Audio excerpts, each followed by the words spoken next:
Hindi na nga ako nakapag-intro mga kasipag for today's video po.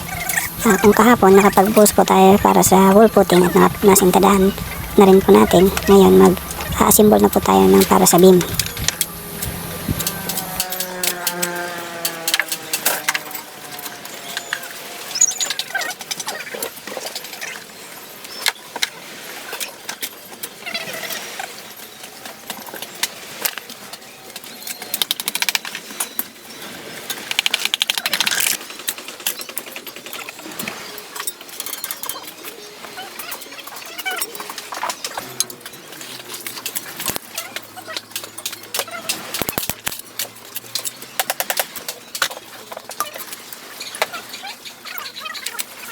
Ayan, natapos na po natin yung pag-assemble ng beam mga kasipag. Nagporma naman po tayo mga kasipag.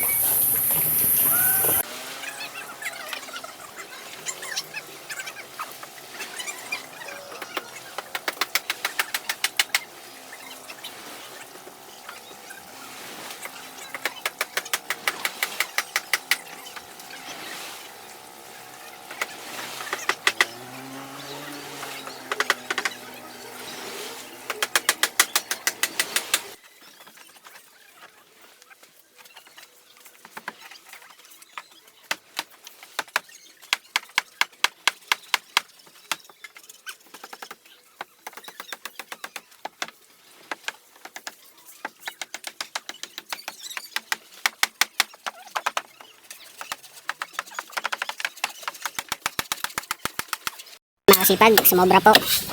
Kaya binawasan muna po namin. Moments later. Ayan, patapos na.